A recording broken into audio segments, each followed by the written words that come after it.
Good evening, everyone. I'm Nicholas Tamancho, Head of Architecture here at MIT.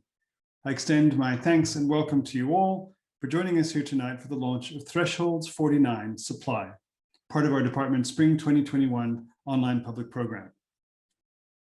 Given that MIT still exists in the world in a physical place, which we are returning to ever more carefully day by day, I want to begin, as is now our practice, by saying that MIT acknowledges Indigenous people as the traditional stewards of the land and the enduring relationship that exists between them and their traditional territories.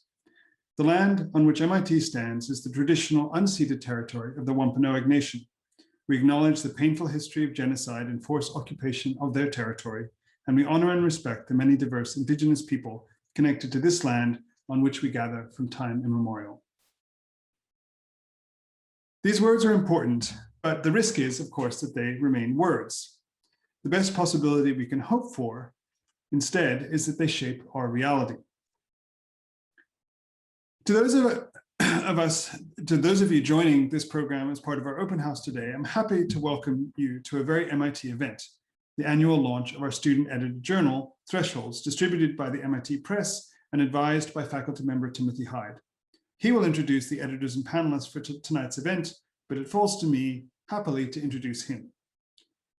If you wanted to invent a figure to represent the hybridity and the possibility of MIT architecture, the possibility in particular of words shaping the world just as much as bricks, you might invent Timothy. A licensed architect and former practitioner, he is a widely respected scholar of all the ways architecture has shaped modernity and vice versa. He's also an advocate and innovator in history's role in the present and the future, in particular through his role as a co-founder of the web-based aggregate history collective, for whom he helped edit the volume Governing by Design.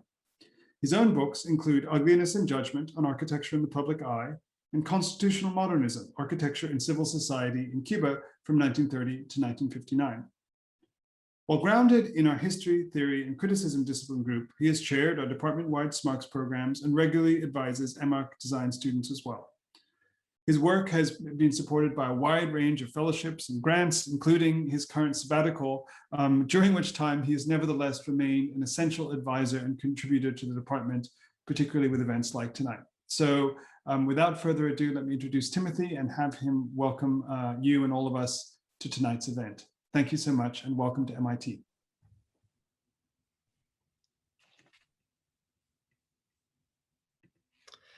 Thank you, Nicholas, and thank you everyone for joining us for the release of Thresholds 49 Supply. It's my privilege to be the faculty advisor for Thresholds, which is edited each year by students in the Department of Architecture. Editing an issue of the journal is an enormous undertaking of intellectual labor and logistical effort, and so it's exciting and rewarding to see each issue come to fruition and to get a first sight of the ideas it contains, as we will tonight. Thresholds was founded in 1992, released first as a monthly zine and then subsequently as an annual journal organized around specific themes. The format has changed over the past 30 years, but Thresholds has consistently been the venue for compelling and provocative thinking about the discourse of architecture and art.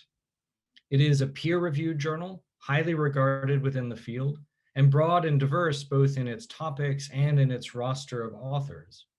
From degree candidates to established scholars and artists, Thresholds has always sought out authors on the basis of the originality of their ideas and the rigor of their arguments. The issue that we'll celebrate tonight adds to this record. Thresholds 49 Supply is edited by two PhD students in the history, theory, and criticism of architecture and art, Nina Wexelblatt and Jack Hanley. Nina's research focuses on cybernetics and environmental systems in conceptual art in the 1960s and 70s.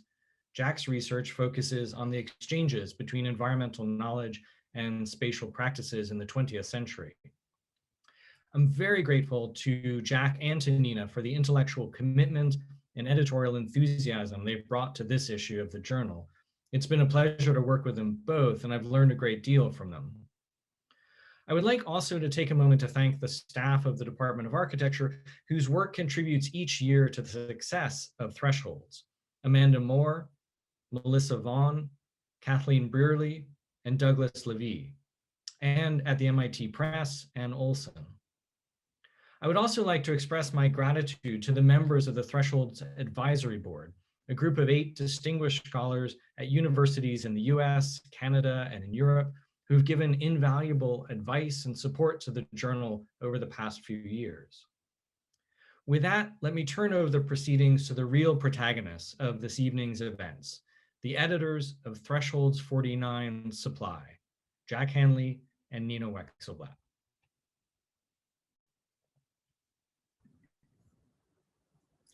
Thank you, Nicholas, and thank you, Timothy, for the generous introduction, and thanks to everyone who's watching tonight. Jack and I are thrilled to celebrate the release of Thresholds 49 Supply this evening. Before we introduce the issue and tonight's presenters, we wanted to acknowledge the labor of the many people who made this issue possible. Special thanks to the staff of the MIT Department of Architecture, to Timothy Hyde and Amanda Moore, the Thresholds Advisory Board, our designer, Maria Candenoza, our manuscript editor, Patsy Bowdoin, Ann Olson at MIT Press, the editors of Thresholds 50, the anonymous peer reviewers who offered invaluable feedback on the scholarship in this issue, and of course, to all of the contributors, both those who are presenting tonight and those whose work you'll get to see in the issue itself. This has been a challenging year, to say the least, and we can't emphasize enough our gratitude for everyone who has drawn on their own supplies of energy to make this possible. And we also wanted to acknowledge our shared Zoom background, which adapts the cover image of the issue. The photograph was taken by Galen Pardee, one of tonight's presenters, as part of his research into sand supply chains in Singapore. We feel it captures the issue's emphasis on infrastructure, storage, and extractive economies, on movement and circulation, on abundance and scarcity, and that it also conveys the issue's lingering and ever-generative suspicion that something else is lying just around the corner in the story of supply.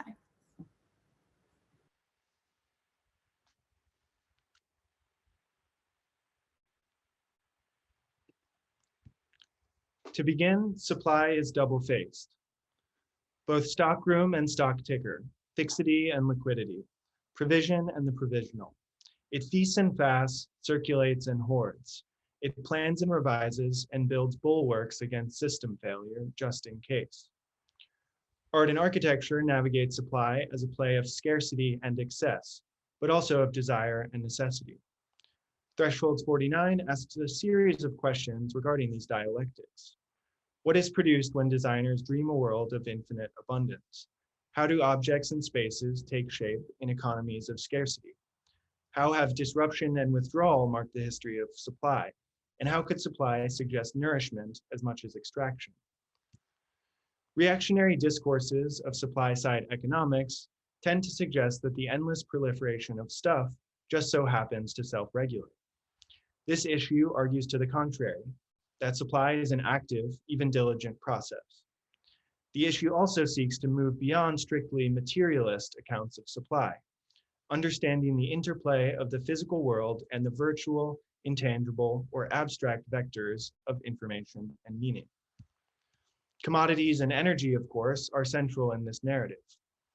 In William Cronin's History of the American Midwest, the development of spatial forms such as outhouses, silos, sheds, and fences provided the physical armature for accumulation of grain harvests. But when financial instruments transformed these stockpiles into stock futures, weather and climate became isomorphic to the volatility of markets.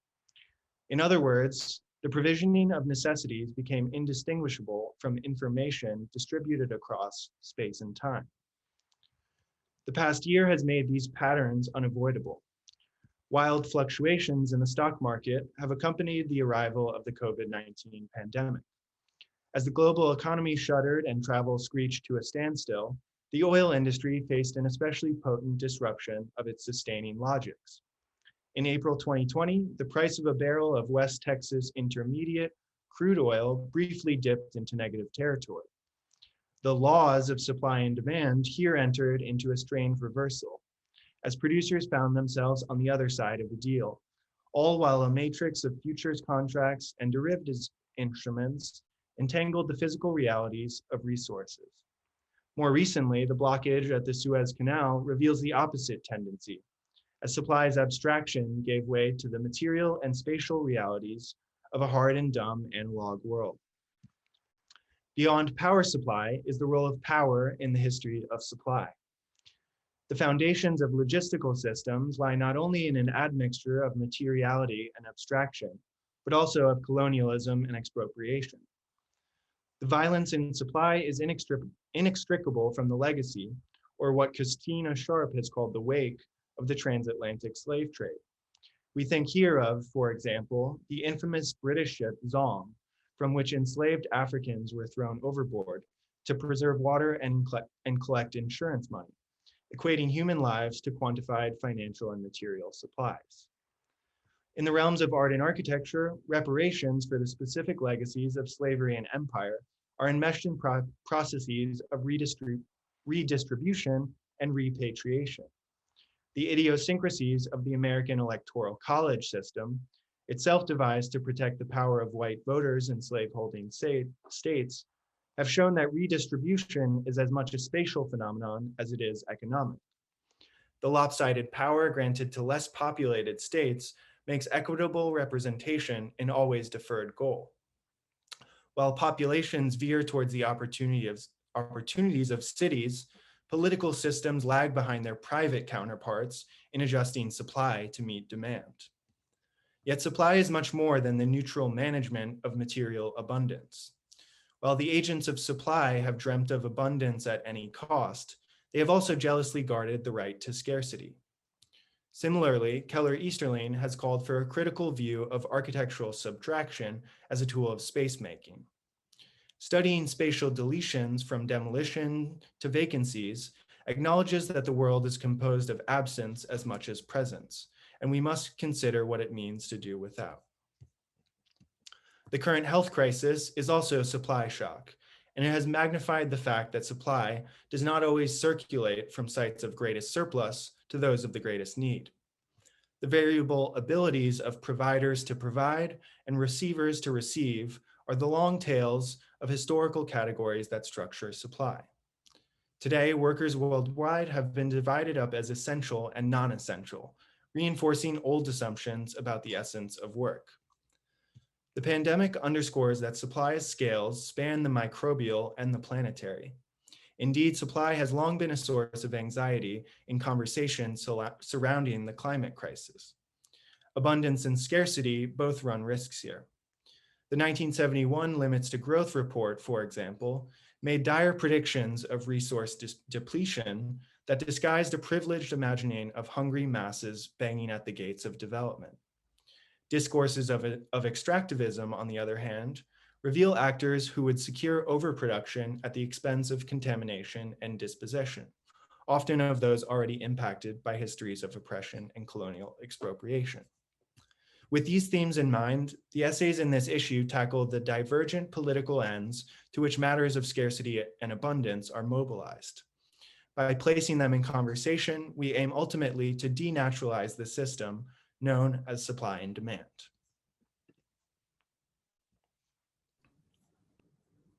The issue is organized into 4 thematic sections that read supply like a narrative: extraction, distribution, storage, and interruption. At the heart of the publication, interrupting the flow from the second section to the third, is a supply catalog of short experimental essays related to supply's substances, systems, and tools. Extraction considers the removal and transformation of material from the earth. Gabriel Fuentes finds legacies of enslaved labor on colonial Cuban sugar plantations in energy production in the Revolutionary era.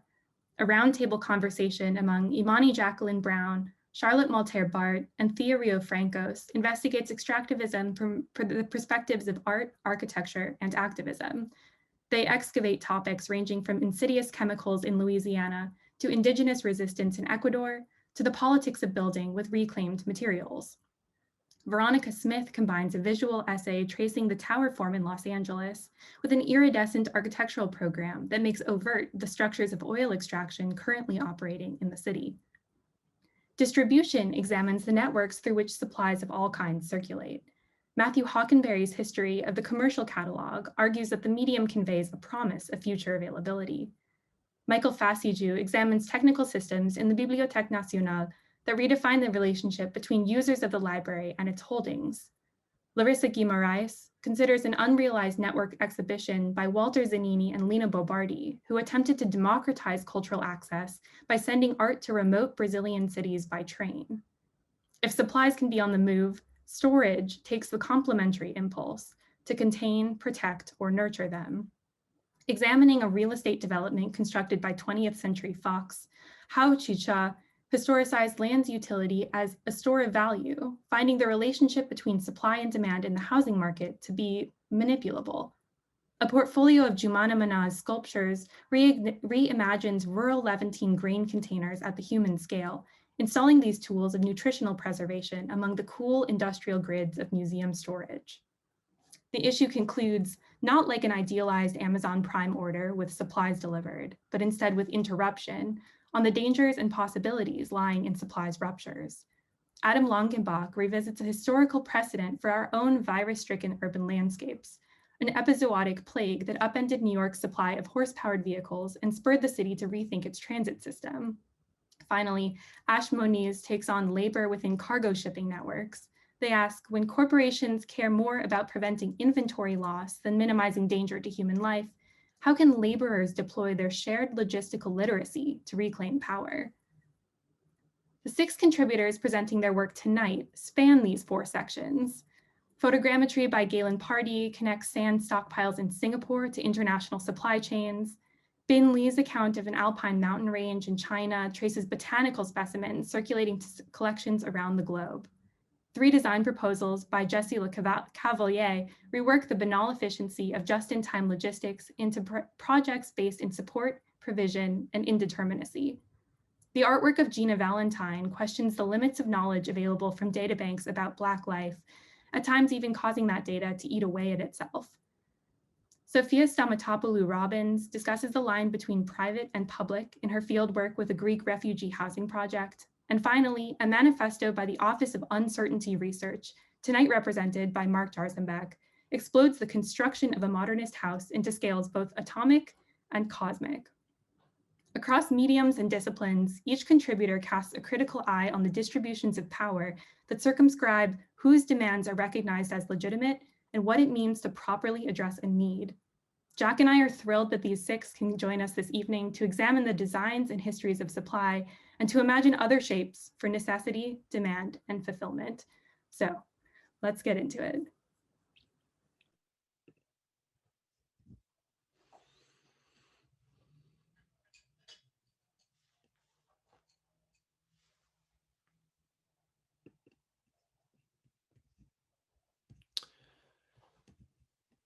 Galen Pardee is a designer, educator, and researcher, and is currently the LeFevre Emerging Practitioner Fellow at The Ohio State University. He received his BA from Brandeis University and his MArch from Columbia University Graduate School of Architecture, Planning, and Preservation. He has taught at Columbia University and Ohio State and designed projects in New York City and California. His studio drawing agency explores dimensions of architectural advocacy, material economy, and expanded practice. Thank you, Galen. Thank you, Jack. First of all, I'd just like to say thanks to you and to Nina for the invitation to contribute, and of course, your advice and support along the way. I'd also like to thank, before I begin just very quickly, the Graham Foundation's support for the field research that supported this article, and my wonderful colleagues in Singapore, New York, and here in Ohio. So the piece I'm going to present very briefly is called Dunescape Urbanism, or the Stockpiles of Sand Geopolitics. And this piece explores the unique relationship between Singapore and sand, and the ways that these relationships are sort of made manifest and legible in the city-state and beyond. So if we go to the next slide, please. So much of the sand trade is quite hard to visualize. This is sort of the the beginning of the issue. It's difficult to visualize, yet at once quite present. So what you're looking at is the Tampines sand stockpile, which is part of the Singaporean Strategic Sand Reserve, which is towering over the trees here in a otherwise residential neighborhood. If we go to the next slide. To zoom in, so this is the same stockpile. Tampines is, as I mentioned, one of 3 of these strategic reserves located throughout the city-state. And dunescape urbanism attempts to use architectural visualization and remote sensing to understand the genesis and capacities of these facilities. This is because the sand trade has become quite sensitive, and official government records don't list any information, origins, quantities, and access, as you can see, is quite prohibited. This is a barbed wire fence. There are security cameras. There's a guard booth a little bit further to the right of the image here. So if we go to the next slide, the reason why I say Singapore has a unique relationship to sand is because Singapore actually imports almost every grain of sand and aggregate it uses. And we'll get into that in a minute. But first of all, I think it's important to understand, where these things are. So this is Singapore. You can see there are 2 sort of red boxes. You have Punggol and Seletar, which are sort of on the northeastern side of the island. And then Tampines, the one we were looking at, is fairly centrally located. So if we go to the next slide, this is just a quick graph to sort of trace the official counts, let's say, of Singapore's sand imports. And what's interesting to understand here is that this international reliance has left them quite exposed to the political externalities of this trade. So sand mining can be quite harmful if it's not regulated. It's also important to understand that sand is a non-renewable material, at least construction grade sand, that is. And so there's a sort of like overlapping of values here in the Southeast Asian region, which is leaving Singapore at the mercy of its trade partners who inevitably decide that either the economic, environmental, or geopolitical downsides of selling sand to a prosperous neighbor outweigh the benefits. So what this graph shows is basically every major trade partner that Singapore has ever had has at some point banned sand trades. Now, the existence of this graph also proves that this has not been an impediment. There are a lot of other complicating factors to try and capture the sand trade. But what I really wanted to focus on with this project is how we can sort of use Singapore itself as a kind of independent variable to read these stockpiles and start to understand just at a sort of relative scale the kind of international ties that these sand dunes have with the rest of the world. So if we go next, the reason sand is such a big part of the construction industry in Singapore is actually because of a labor condition. So many construction workers, I'd say most construction workers in Singapore are actually themselves immigrants, and many times from the same places that are exporting sand. And work visas, by and large, only last 2 years.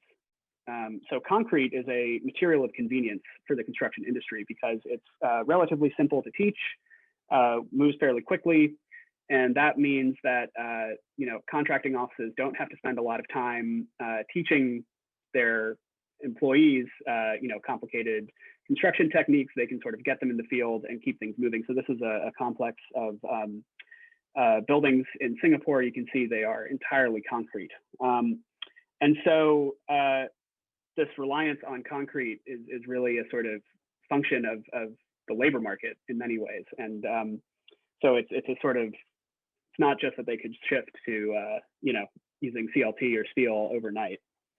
So as we move to the next slide here, these we're just going to flip through fairly quickly. It's a series of these sort of reconstructions, digital reconstructions. of each of the three sand stockpiles. And so the way these work is I developed a digital drawing machine that can read satellite data, create sort of generalized topographic models. When you cross-reference those models against the available statistics for imports, you can start to get a sense of the likely origins of the sand. So so to sort of move through chronologically here, for example, this is the Tampines stockpile shown here in 1997.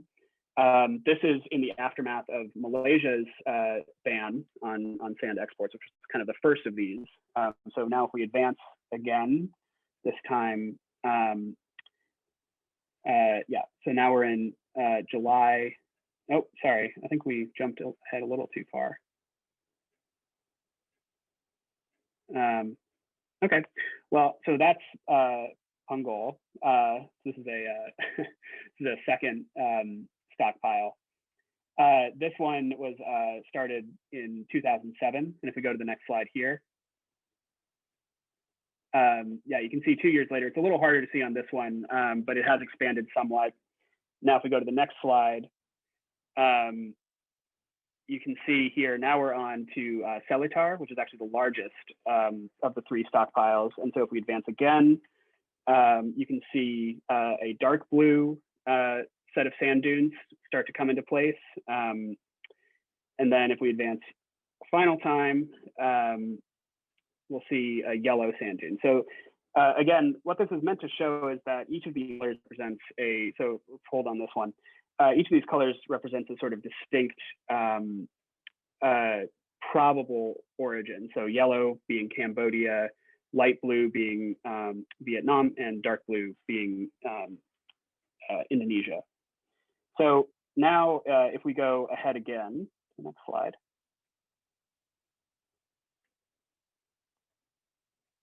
Right, so those were fairly rough. What we've been able to do now that we have those kind of rough 3D models is using some photogrammetry from photos I took, like the one that is the background here, of these three sites. You can actually start to sort of create relatively accurately scaled models. And so the findings here are basically that moving from the left side of the screen, Punggol, to the right, we start to arrive at some sort of rough capacity estimates here. So Punggol holds 3.58 million cubic meters of sand, Selitar 7.78 million, and Tampines on the far left here, 6.45 million. To take Tampines as an example, if you were to explode these four sand dunes, that sand could cover Central Park in a layer 1 granule deep. And so to conclude and go to the next slide here, again, while these are rough calculations and figures, again, the goal of this exercise is to establish a scale and impacts of a single material flow. Sand is a reminder that today's construction sites are tips of multinational icebergs of production. If you know anybody who's tried to renovate a kitchen in the last year, you know this to be true. As materials move across borders, the politics of stability, security, and stockpiling will become more commonplace, increasing the embodied costs of scarce materials.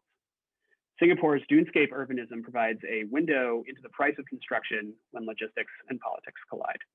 Thank you.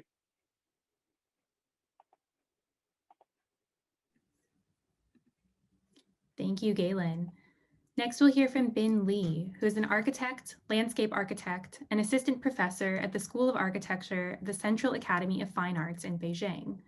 She's the founder of Office Transect, a design collaborative that draws in sectional design research of architecture, landscape, and geomorphology across scales and geographies. She taught at, and very soon will be defending her PhD from, the Oslo School of Architecture and Design, and she holds an MArch from MIT.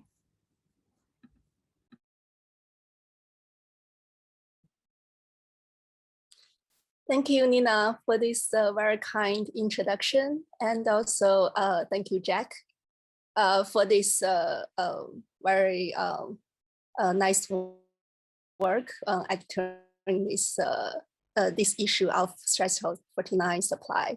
The idea of this essay I contributed called The Global Archive, What an Alpine Geography Supplies. This idea is from part of my PhD design research at Oslo School of Architecture and Design, looking at the changing landscapes of Alpine geographies in China and in Europe. There are high mountains covered with ice, glaciers, and alpine vegetations. They are the geographies very sensitive to climate change and to urbanization process. Let's go to the next slide, please. Next slide. When I zoom in further and explore more on a specific case, Mount Gongga, located in Southwest China, I was amazed by how a local mountain has been well connected to climate-controlled archives around the globe from the early 20th century, and in nowadays perform as an open-air archive institute, forming a multi-layer supplies of knowledge and experiences over 100 years. And in this sense, it expands the idea of archive from just an architectural one to a geographical one. And this, from this slide on, I would like to kind of jump between early 20th century and nowadays, historical and contemporary, to explain this kind of two ideas or connected ideas of archives. And this is the drawing, sectional drawing I did, and then related to a early expedition did by cartographer Edward Imhoff from ETH Zurich. And to show that sectionally the bioclimatic belts of Gongga, as well as the different lines of it, the settlement line, the tree line, and the snow lines. The next slide, please.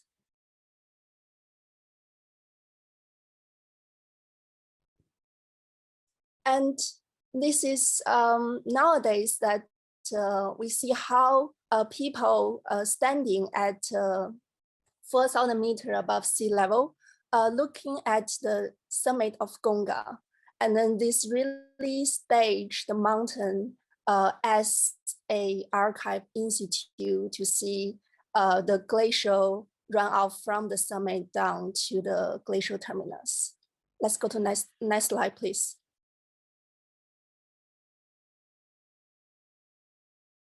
And this is when researchers, including me, walk around the mountain and along the different research routes, and then to see different parts of the mountain containing the knowledge of vegetation and glacial retreat, as well as hydropower infrastructure and energy. Next slide.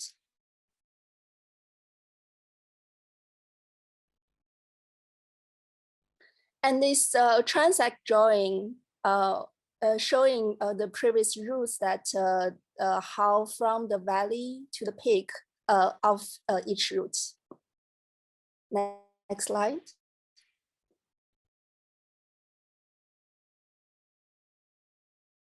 And jumping back to around 1930s, and this is still the group from ETH Zurich, and they made this expedition to Gongga. And then this is the journal from geologist Arnold Heim, and this volume is now stored at ETH University Archive.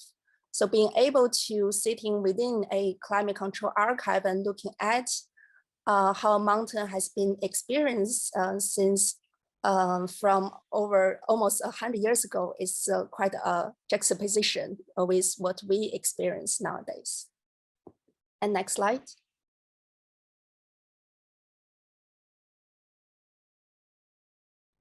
And then to kind of contrast to what early explorer bring to Gongga to document, and this is what contemporary researchers, including myself, and bringing visual tools such as drone as well as other tools to document this mountain.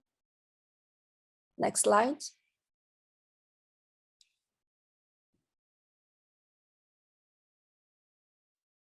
And then now we see like the mountain is constantly changing.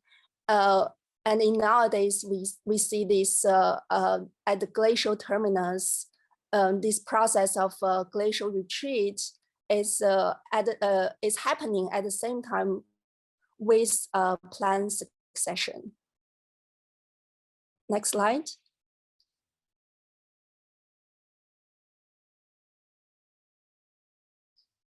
And then jump back to the 1929. We see these are the specimens collected from the mountain by Joseph Rock and found and transported to the Harvard Botanical Archive and then stored there. Next slide.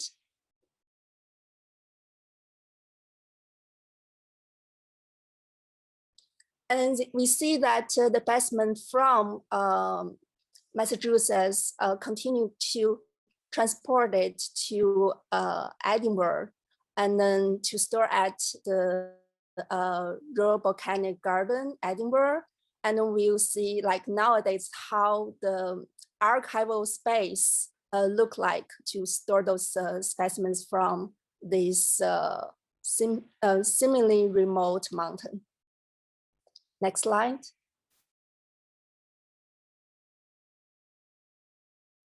And at Edinburgh, we also see photos from Joseph Rock, photographed this peak, high mountain peak the first time.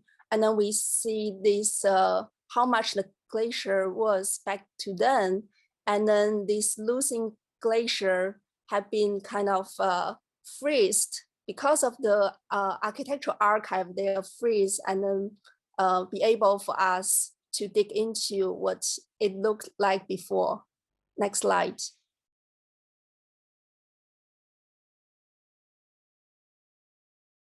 And then this is nowadays, this is a collage I made to kind of show that how nowadays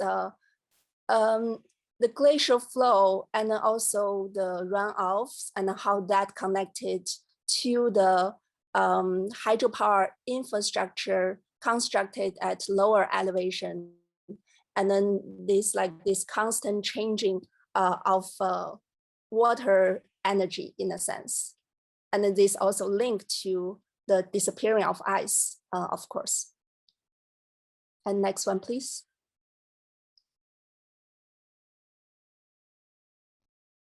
And then to conclude my this presentation, this is a speculative drawing and also an idea my student Jacob Wood proposed in a studio that related to study this high mountain. Basically, his idea is to geolocate a sound installation at different parts of the glaciers in Gongga from nowadays, and then the sound recorded can be kind of broadcast to a broader audience in urban areas, so they know that the glacial retreat is happening, and then in 50 years, those installations will become the measures or the marks on the geography.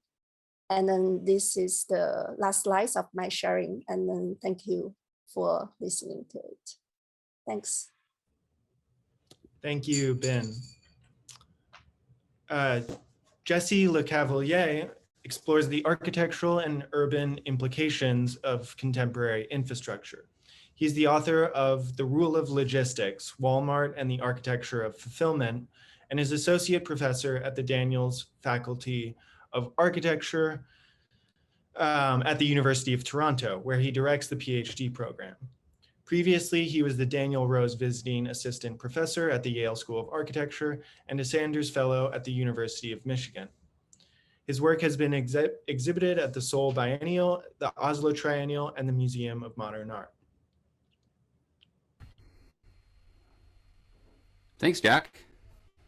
And thanks to MIT and to Thresholds for the invitation. Congratulations to you and to Nina on what seems to be a really exciting issue. And for me, it's a major honor to be able to contribute to it. And also, I'm really grateful for the occasion to be able to think about some of these issues amongst such great company. And for me, it was a chance to try to kind of think through some design projects that I've been working on in this context of these larger questions of supply. And so the title borrows from John Harwood's exploration of Ruskin's distinction between architectures of protection and architectures of position, which he translates and can understand more generally as architectures of logistics or of even of infrastructure more broadly. Next slide, please.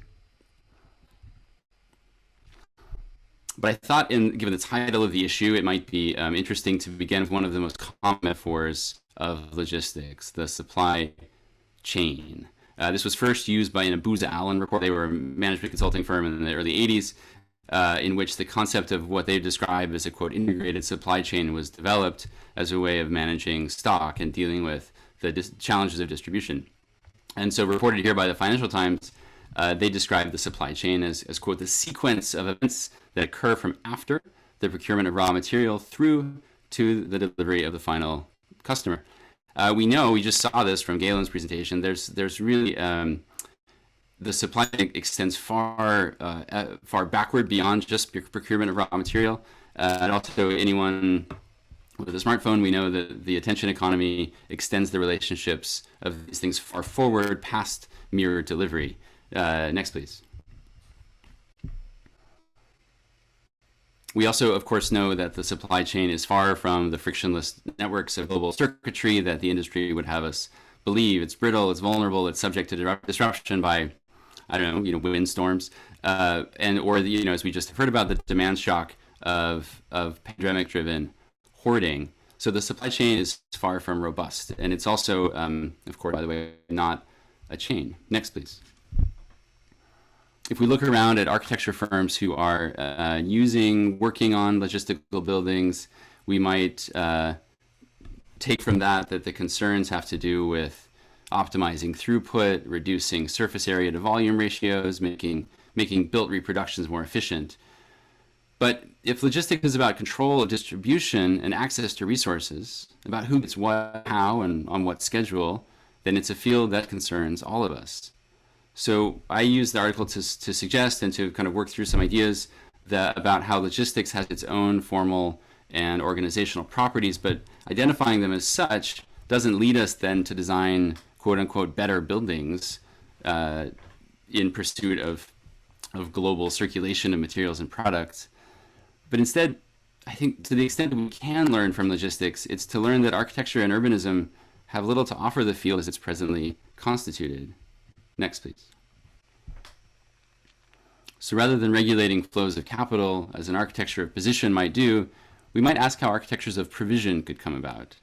If the logistics industry exists at the intersection of global circulation and organized violence, as Deb Cowan has persuasively argued, and if the spatial manifestations of those practices continue to be built within a corresponding system of values, then theorizing a logistical architecture or a kind of alternative logistical architecture offers possibilities for claiming it as a space of design first, but with the goal of asserting an alternative set of values and related forms as a result. So to study these buildings is to become receptive to the obscured forces that condition them. In other words, the aesthetics of logistics are not in their apparent architectural envelope, but in their performance as components within a larger set of systems. Next, please. So what follows are just 3 images of 3 projects. And Barry, if you don't mind maybe clicking on the gray window to start the animation. As you know, the logistics industry, is associated with lean operations and just-in-time approaches to delivery, which means that things don't accumulate. There's a certain idea about a kind of tightness of all of this. But in order to make that happen, there's this incredible amount of slack and surplus. And so there are these sort of vast quantities of material reserves sitting in wait, ready to accommodate the fluctuating stock that scales up quickly or correspondingly retracts. And so for the 2018 MoMA PS1 program, my office, we developed a proposal that took hundreds of these industrial pallet racks to create this kind of prototype for a temporary public space using a series of aisles and cross aisles and selective removals to develop what we were thinking of as a kind of enchanted forest of logistics. Next, please.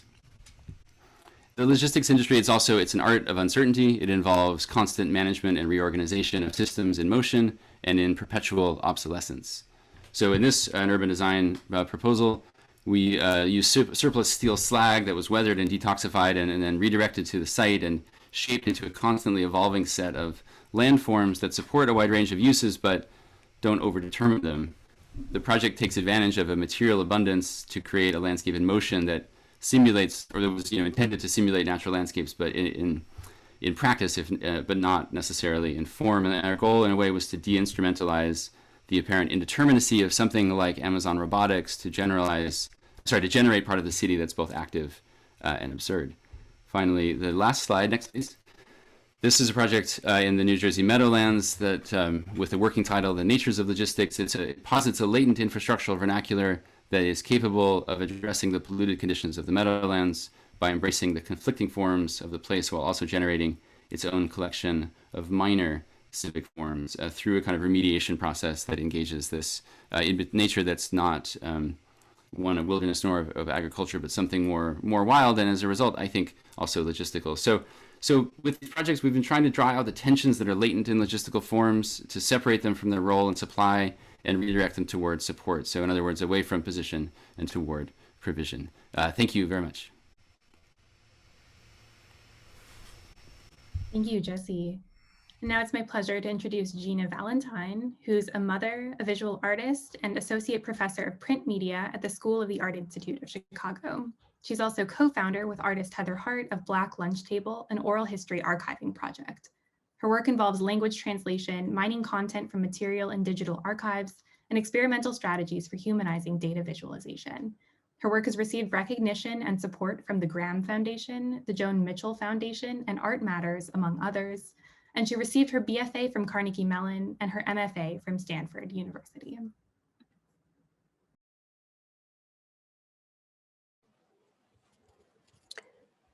Hi, everyone.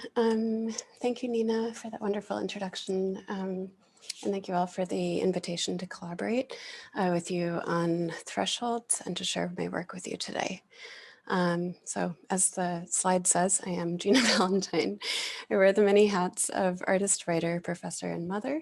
And I'm going to share with you some recent and ongoing projects, which includes motherhood. Next slide. So this is my little dude. In February 2013, I gave birth to this incredible human, my son, Sylvan. Next.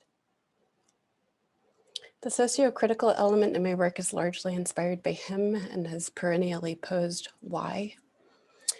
As events unfolding in national and international politics have compelled me to react, I find myself having to distill things like white supremacy into 8-year-old terms. Next. Such distillation or translation requires a re-examination of the factors that determine my socio-political positionality. It demands a continual recalibration of meaning a priori and of my position in this world. Next. One such work was inspired by my inability to empathize with mothers who've lost their children to state violence. I cannot imagine losing my own son, nor can I conjure the language to explain these deaths to him. So reaching the limit of what is comprehensible, the words in the relentless newspaper accounts I read become abstracted into pure form. Next. So this piece, Explication du texte, examines the idea of close reading in a manner that is both to the letter and tongue-in-cheek. Next. In an effort to make sense of the killings of unarmed Black people, we discuss news media accounts of these events. We attempt something like a close reading. Yet discursive analysis finds its limits here, as it fails to reconcile the space between sympathy and empathy. Next. So to construct this piece, I photographed the phrase "shot my son" as it appeared in the New York Times under a confocal microscope. Next. The final image is composed of hundreds of microscope scans pieced together again and printed as a newspaper. 2,000 copies have been printed to be exhibited and given away. Next. To construct this next piece, Apparatic Almanac, I examined data showing which US cities had the highest rates of deadly encounters with police among Black men in 2015. Next. For the most part, these are also the cities with the highest homicide rates overall. And so each city is assigned a month in the almanac according to which month had the highest homicides. Next. I then looked at weather data to determine the hottest day of the month and located weather reports in the local newspapers accounting the forecast for that day. Next. The piece compares the frequency of horrific news accounts with the frequency and modulation of weather reporting. Next. It's every day the same thing, but different. Next. An almanac is historically kept to provide reference to various industries on climate futures in a particular region. Next. It's useful to consider how an almanac of the dead might function. Next. I wanted to make something that would catalyze conversation. Next. Everyone talks about the weather. Next. Everyone should also talk about gun violence, state violence. Next. And the climate in regards to the fact that it's changing. Next. And about the disconnect that exists between statistical data related to social and environmental phenomena. Next. And the lived experience of this world. Next. Literacy test Rorschach is a series of 35 drawings that examine the shapes of the nation's most severely gerrymandered districts. Next. Gerrymandering is a process by which electoral districts are redrawn to give one political party advantage over the other. Next. This series is named for the district's resemblance to Rorschach inkblot tests. Next. And the title, of course, also refers to Jim Crow literacy tests, which required Black citizens to run a gauntlet of inane trials in order to qualify for voter registration. Next. These laws conspicuously and brazenly prevented Black people from exercising their right to vote. Next. I consider the voting laws being pushed through in Georgia and around the country in the past week. Next. Stacey Abrams calls this legislation Jim Crow in a suit and tie. Next. Next. Another project on gerrymandering examines the redrawing of district lines from the state's ratification to the present day. This series, called Fault Lines, focuses on the 9 states formerly protected by the 1965 Voting Rights Act. The state's forms were painted with iron gall ink on paper that I made from a hand-sewn cotton quilt. Next. I drew a composite of all the district lines of each state, kind of on the reverse of the paper, in high concentrate hydrogen peroxide, which accelerates the oxidization and eats the paper beneath. Oxidizing or rusting the ink produces sulfuric acid, which of course eats the paper. And so the process, therefore, is a metaphor for the destabilization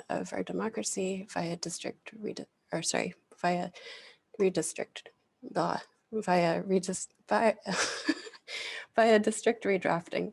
And so you can kind of see in this image that there are lines where the paper is starting to fall apart. Next. I first encountered W.E.B. Du Bois's exhibition of American Negroes, data visualizations, as I was finishing up the Almanac series. At the time, I had been wondering if straightforward illustrations of weather data could be read as beautiful, and I happened upon this work.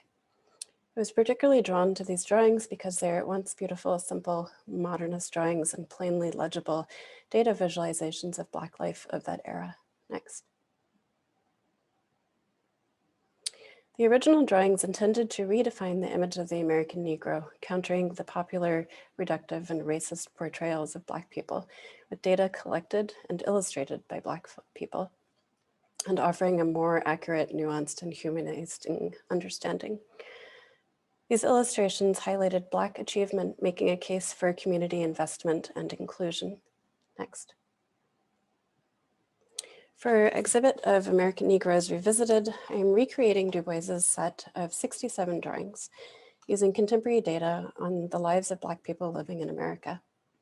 My project retains a composition, aesthetic, and areas of inquiry of the originals, illuminating how new data changes the drawing's forms. 100 years after the originals were created, my project asks what parallels exist between historic and contemporary systems of oppression and support for Black Americans.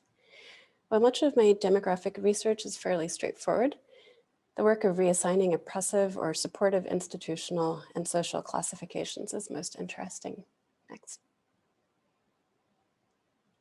For example, updating demographics related to family wealth, education, and land ownership is important, as is replacing enslaved with incarcerated and sharecropper with underemployed.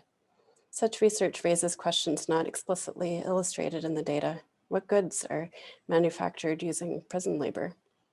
And what is the economic status of those prisoners' families and communities? Who is doing that work and who is benefiting? And who controls the means of production? Next.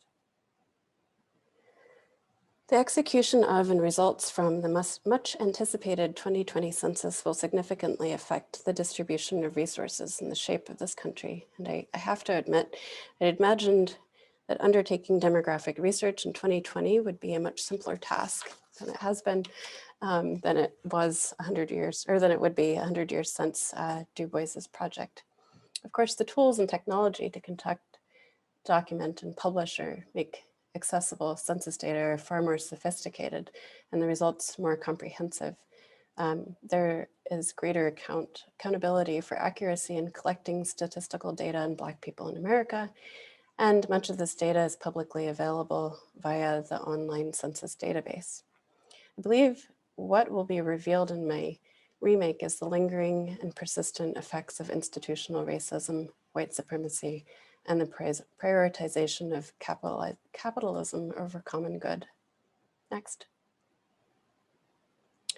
I'm hopeful that my ongoing process of research and material exploration will inspire additional research in online and offline archives, and will lead to discoveries of data I'd not imagined I'd find, and that creating illustrations of these various data sets will produce some unexpected results along the way. Next. As history is not static, the interpretations of data, objects, narratives are also fluid and ever-changing. The exhibition of my drawings is being conceived with the hope that it will center conversation amongst publics and inspire additional engagement with local archives, generating a constellation of related future inquiries. In this series and in all of my work, I attempt to reconcile the difference between data illustrations and the realities they reference, with the intention to foster nuanced and alternative understandings of socio-political phenomena and to inspire compassionate associations with the communities and individuals affected by or generative of these phenomena. Thank you. Thank you, Gina.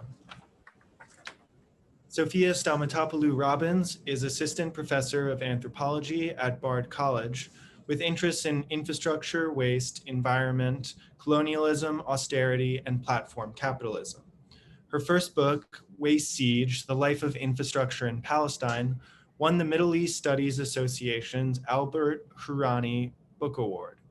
Her current book, Homing Austerity, Airbnb in Athens, examines how Airbnb and austerity are together transforming the relationship between subjectivity, real estate, labor, and aesthetics.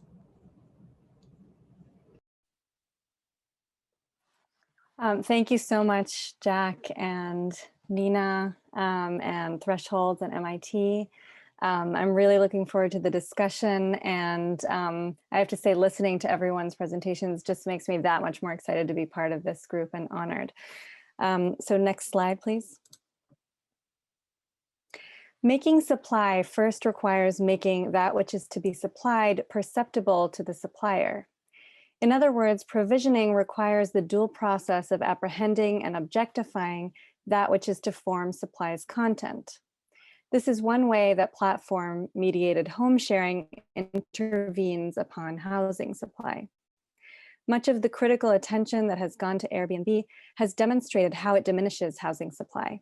For instance, Airbnb reduces housing for long-term residents by making it into temporary short-term housing for tourists, which is a lucrative asset for landlords.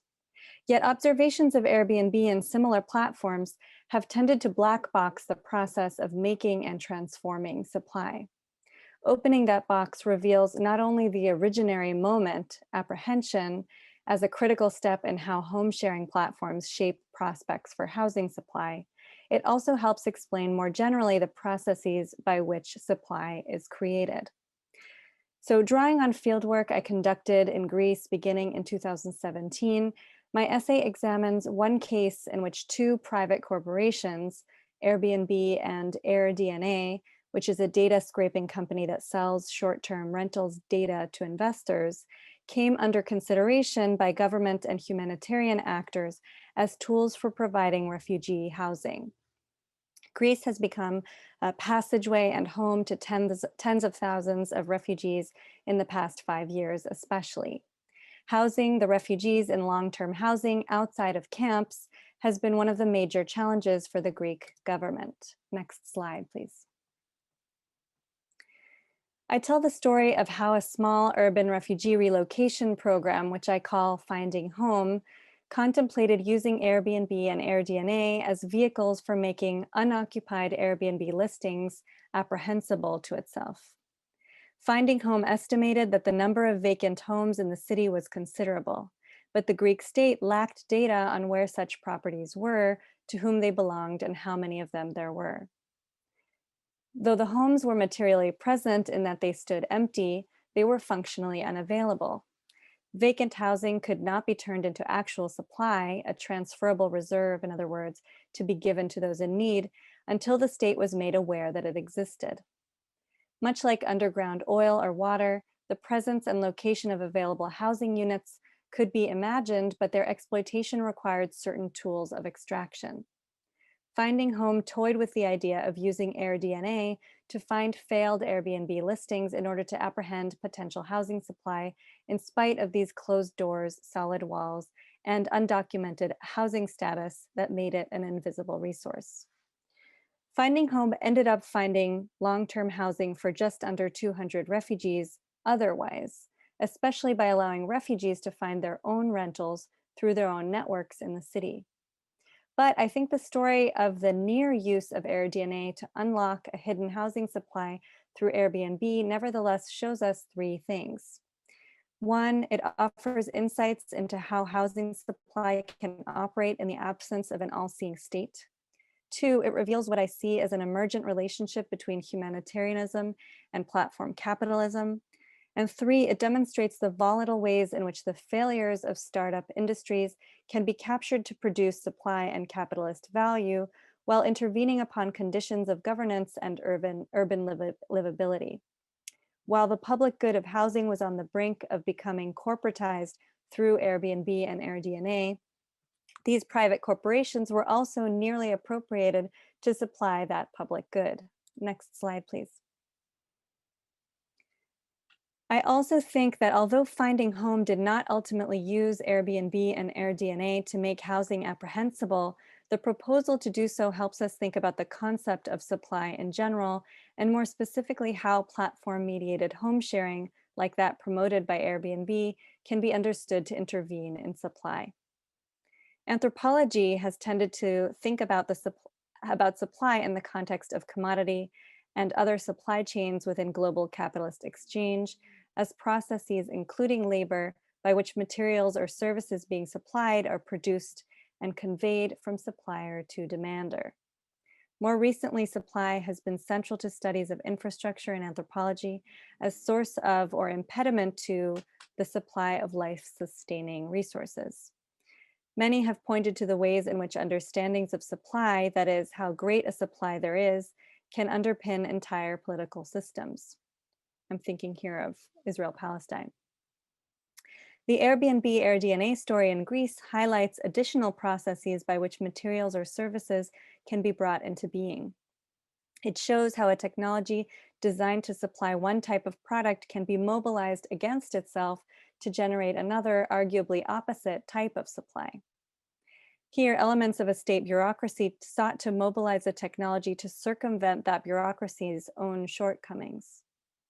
Their idea was to harness the dual failures of financial capital, manifest in unoccupied Airbnb units, and state surveillance, manifest in missing data, to generate the possibility of a public good, which was long-term refugee housing, that was not on offer through conventional channels, either of humanitarian governance or political mobilization. So Airbnb's existence as an exploiter of space through financial capital also generated the possibility for new political imaginaries that departed both from the dominant logics of Airbnb and the state. Thanks very much.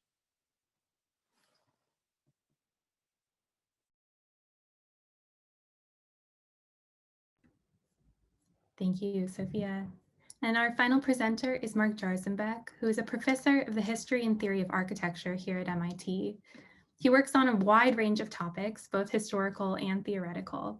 His publications include A Global History of Architecture with co-author Vikram Prakash and illustrator Francis D.K. Ching, Architecture of First Societies, A Global Perspective, and Digital Stockholm Syndrome in the Post-Ontological Age.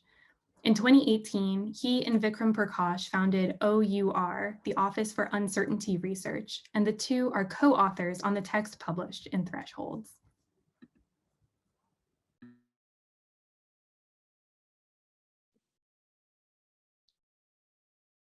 Thank you.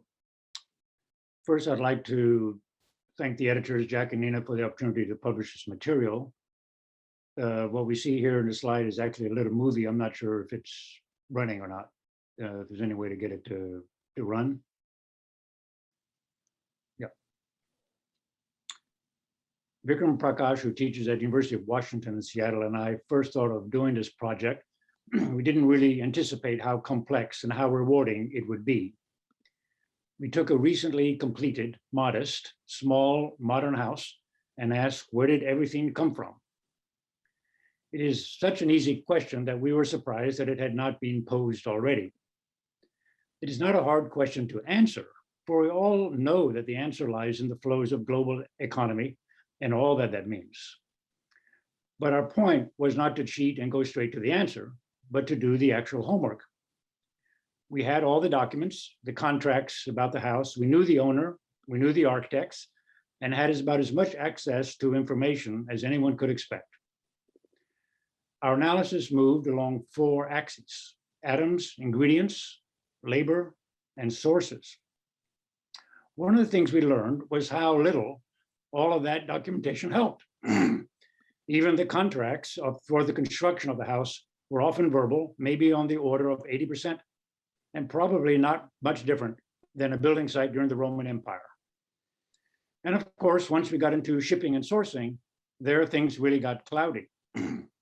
Some information was not known because it was wrapped up in corporate secrecy. Some was not known because it was simply not recorded. Some was certainly associated with illegal mining and the like. We live in an information age, but the truth is that it is completely mythological. We have dangerously objectified our own illusions. We discovered that even when something was known to be sourced as sustainable, like the oak flooring from the forest in southern Germany, it was to mislead us into thinking that way. Few of the materials in the house that went under the category of sustainable proved to be so. So we had to dodge the misdirects, but also to interpolate over the absences, interpret and fabricate, to fill in all the gaps. And I would probably say that we got maybe a third of the way through, but it doesn't really matter.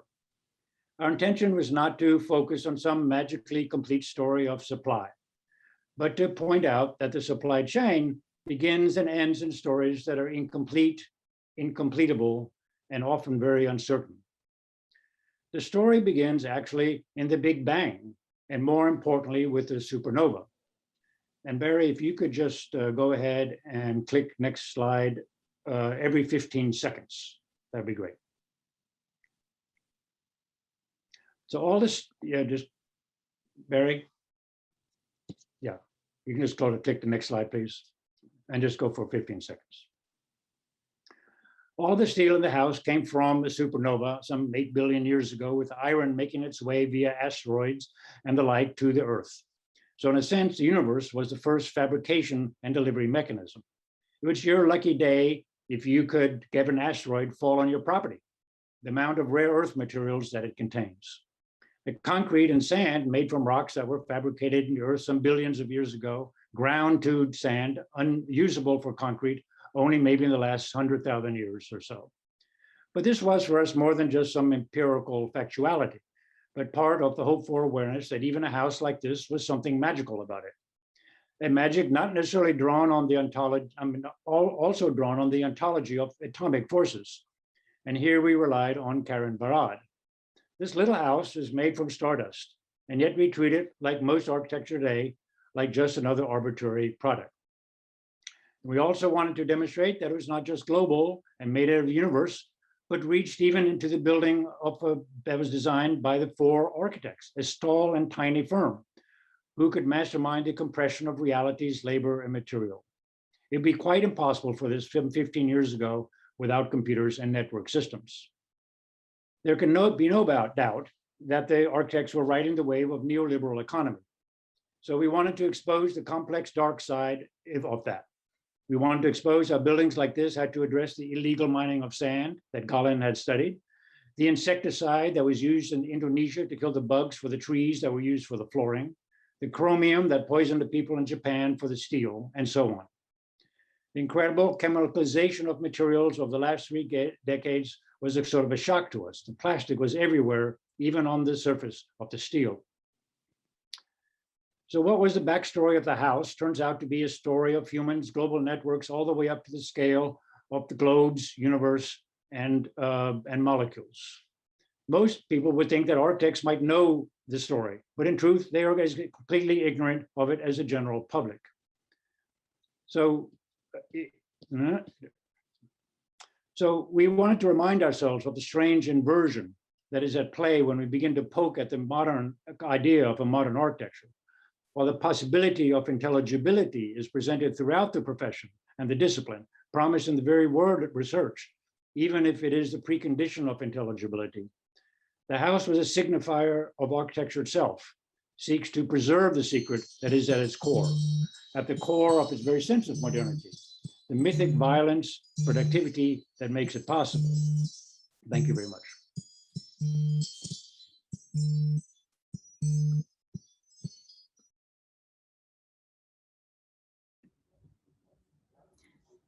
Thank you all. Thank you, Mark, and thank you to all of our presenters. We have a bit of time for a discussion, and I think we are accepting audience questions on our various platforms, but we'll begin with a few questions that Jack and I have for all of you. So to start, we wanted to talk about history, the place of history. And while much of the scholarship in the issue is explicitly historical in nature, we were interested to put all of you in conversation because each of you consciously imbues contemporary supply with legacies of social, environmental, racial, colonial, other distributions and differentials of power. So against the demands of an industry that, as Jesse pointed out, imagines itself on a timescale called just in time, in what ways do we or can we grapple with or make manifest histories of supply in the present?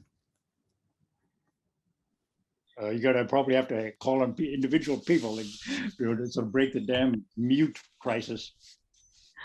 Well, I love the papers. I love, being embedded in this conversation.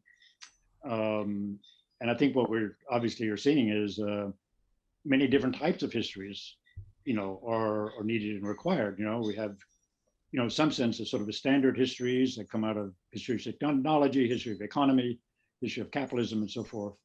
But there are all sorts of histories, that are more narrative in scope, and that we haven't even begun to really extract or think about or talk about. And so I think we're just sort of at the beginning of a conversation about how history can work, and maybe even history may not be the right word anymore, at some level, because, what we also need are, let's say journalistic practices, that we're not trying to make history as such. We first got to, challenge the logic of discursive foreclosure against knowledge, and that can come in force of history at some level, but of course of discursive practices or other types of activism, as we've seen with Gina. Mark, I love the way that you phrase the way we objectify our own mythologies in this dangerous way, and that was one of the reasons I wanted to point to the origin of the phrase supply chain, because of the ways that I think these things that are kind of in a way historical accidents, or a product of some kind of in this case corporate consulting and some room somewhere, become totally internalized and naturalized and perpetuate these things. So like flow does the same thing, I think, where these systems become imagined as kind of natural, and so that kind of the way they get fixed into a kind of broader discourse beyond a specialized one then perpetuates certain kinds of things, or allows us to conveniently obscure them over and over and over again.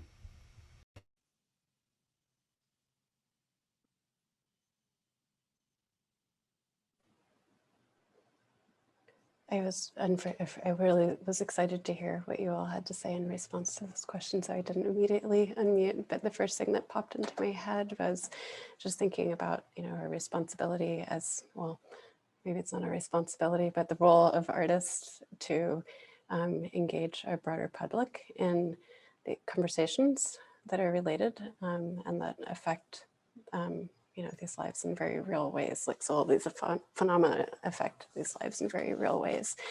I was thinking about a project that is not my own, but that I admire, which is Tonika Johnson's Folded Map project, which is here in Chicago. And she matches people in the north and south ends of the city that live at the north number of that address with the south number of that address. And of course, like, Chicago is an historically segregated city. So I'm bringing two people or two families that normally wouldn't have interacted together to talk about, how, I could bring this back around to supply, how their lives are common, what they share, and what disparities exist. And I was also just thinking about Black Lunch Table, which I didn't actually talk about, but it's a series of roundtable conversations that are recorded with community members, and they talk about socio-political issues related to life in their community. And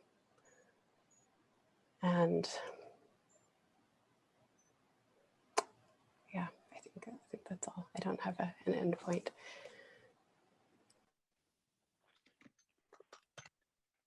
I really liked, Mark, this sort of call for, say, like a journalistic kind of approach. And I think this is something that I've thought about a lot as well, just in terms of like what a quote unquote practicing architect is supposed to take away from any of this stuff.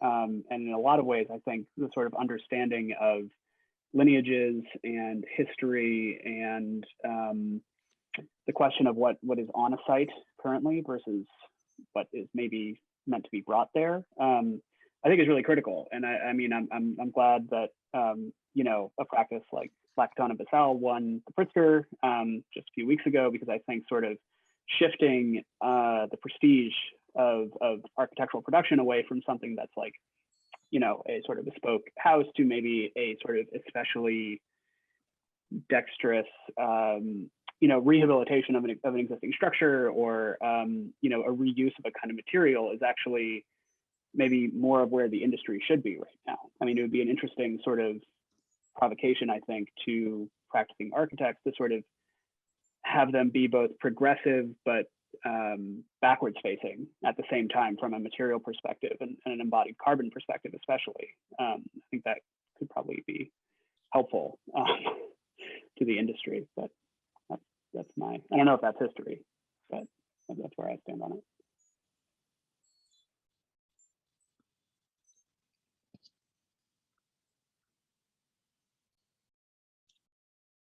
Well, I mean, the other issue that I'd be curious to hear people talk about is, let's say like the studio. This is something for, let's say, history, theory, criticism people, to work on, but really it should be something in the studio, right? These should be activities, projects. They should have an impact on studio teaching, studio culture, and student professors are not ignorant of many of the issues, out there, but, I don't see much of a direct line of thought between sort of, let's say, an acknowledgement to an actual sort of studio culture.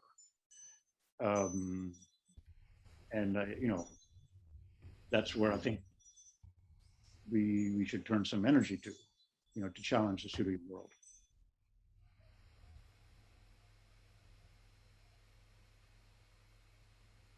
Well, that might be a good segue, Mark, into our next question that we would pose to everyone. And many of you are artists, image makers, and designers. Sophia, our resident anthropologist here, interested in culture. And we're wondering, what's the place of aesthetics in studying supply? And what opportunities or challenges does working with aesthetics bring to this field of supply that we're all in?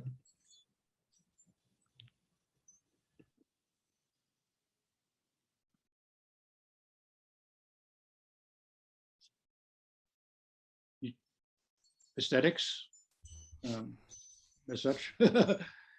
That's a tough question.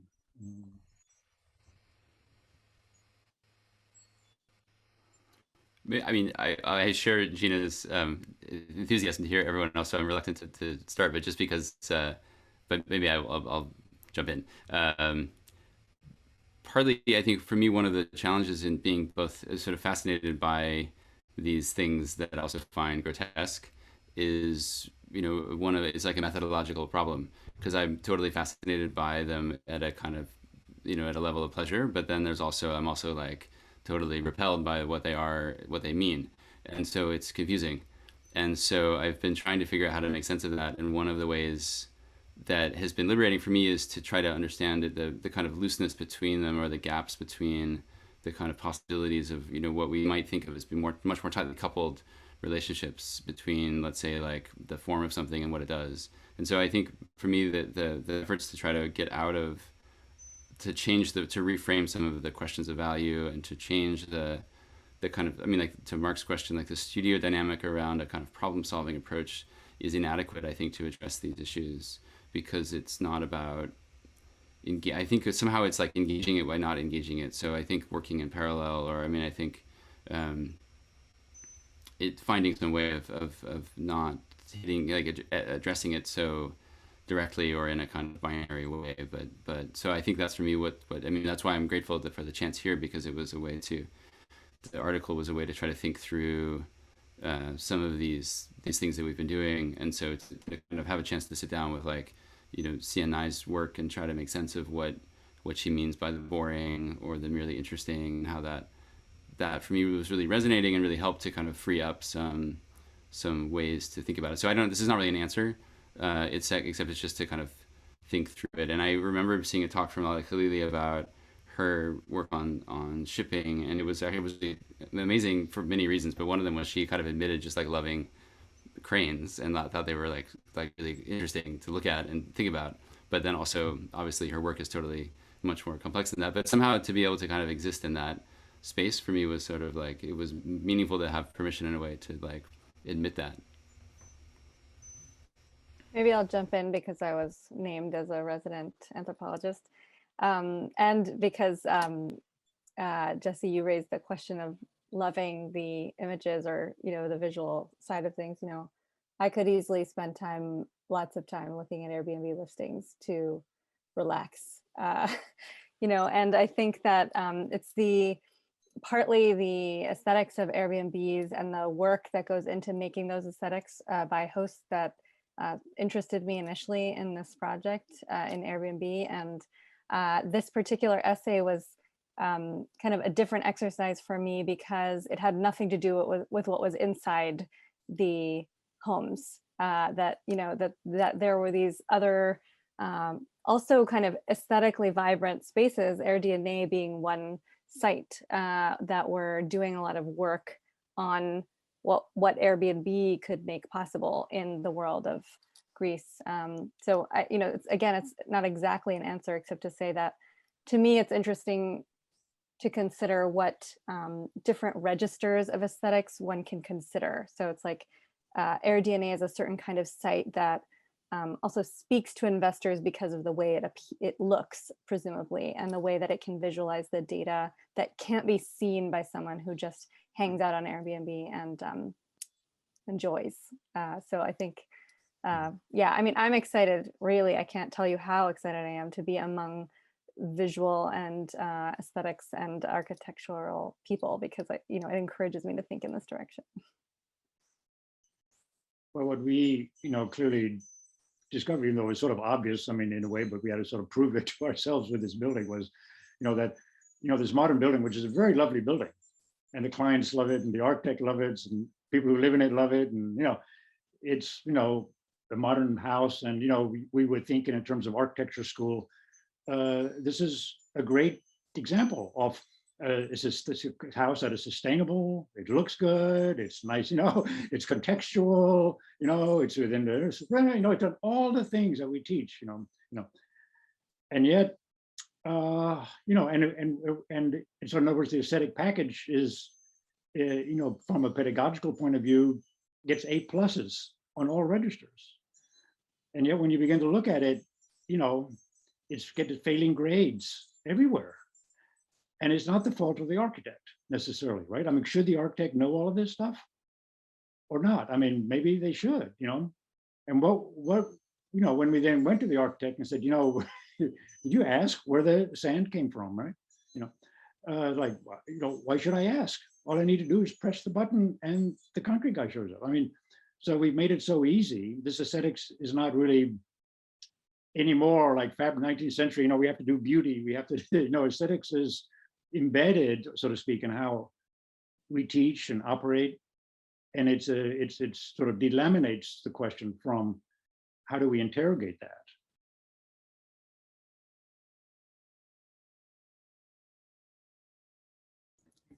And as an architect myself, I'm torn. I'm not going to say that architecture is bad or evil, or I'm not quite there yet.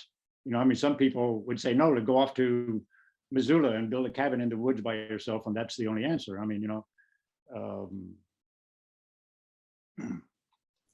I think that's a great transition to an audience question that I think will maybe round out our time together. But thinking about who the architect is, a kind of figure who's asking for materials. Caroline Jones is asking to flip things and think about demand. What kinds of agents are asking for things? What kinds of things are possible to conceive within the frame of demand? And can we open that to new forms, new shapes for these relationships and these dynamics?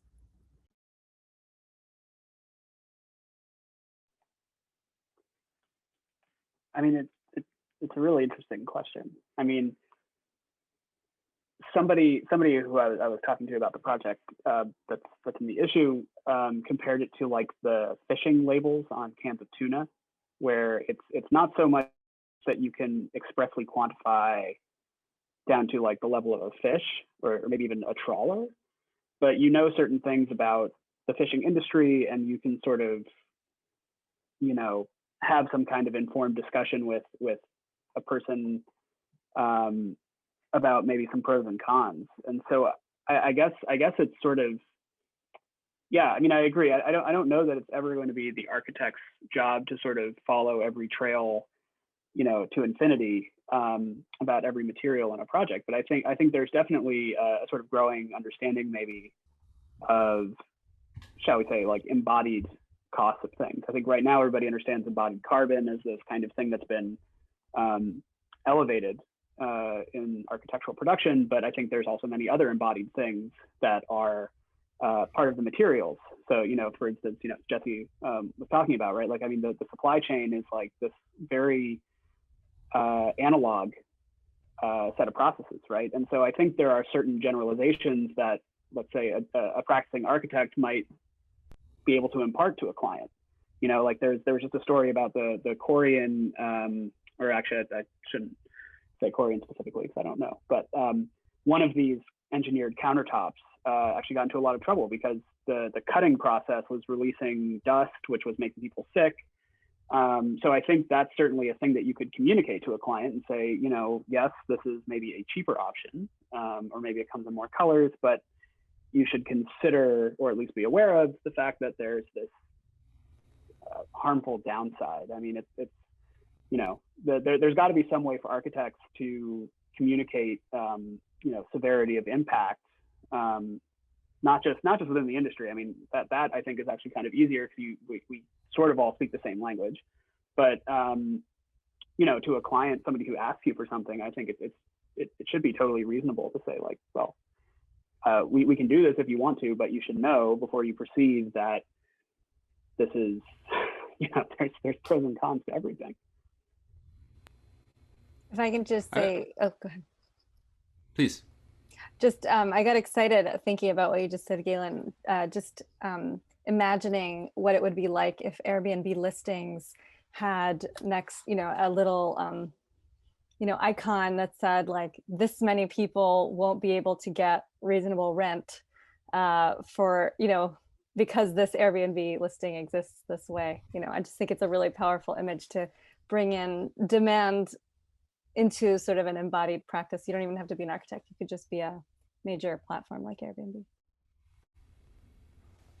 I like the question because it makes me think about how we might think of demand as a collective thing and not a consumer thing. That like often in the supply demand cycle we think about the consumer as the endpoint, but how do we think about it as a collective demand that might not be the product of individual agency, but something that is sort of generated? And I think about like on a typical urban design competition, there's an assumption that growth happens through private development and the enabling of that. And so how do we change the demand for something like that, where the expectation is that first the expectation might not be growth, the expectation might be health, and then the expectation might not be that it's through private enterprise, but through another format, another set of structures. And so I think that I don't think, I mean, for me, it's not like it's mutually exclusive, but I think that there's, to my mind, a kind of limit to what we can expect all of us to do around changing our demand habits. But then there's another place another level that can come in to think about how we might start to generate alternative ideas of what we should be asking for. Sounds great. Let's do it. But that's where the studio is so interesting, I think, because that's where you can test out these scenarios, and that's why I love the space of the studio, because it allows you to be uncomfortable, even if at the end you conclude that you were wrong completely. There's a space to really like invest in that simulation that's really powerful.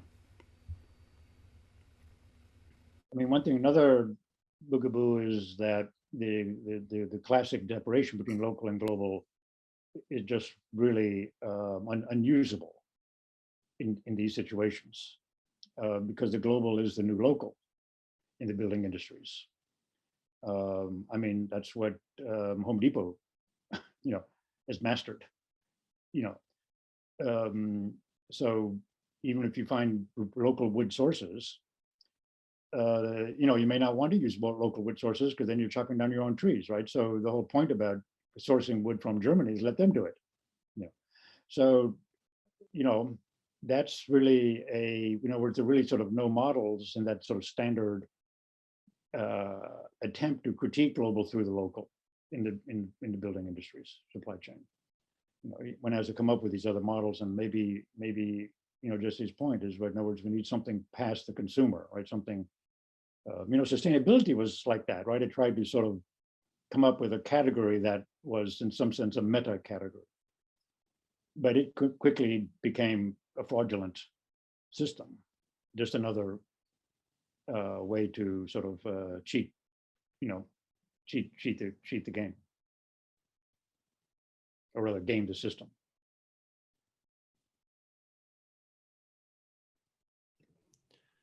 Well, I think we are a few minutes over time, and I hate to end on a downtrodden note, but I have greatly enjoyed your all of your contributions, and I really enjoyed this conversation, and I know Nina did as well. So thank you all, and thanks for everyone for coming to this evening. We hope you will join us next Thursday, April 8th at 6 p.m. for an evening with Mariam Kamara. See the full list of upcoming events at architecture.mit.edu. We hope to see you with us again. Thank you. Thank you all, and be sure to check out the issue, which is now online through MIT Press. Thanks to all of our contributors, and thanks for watching.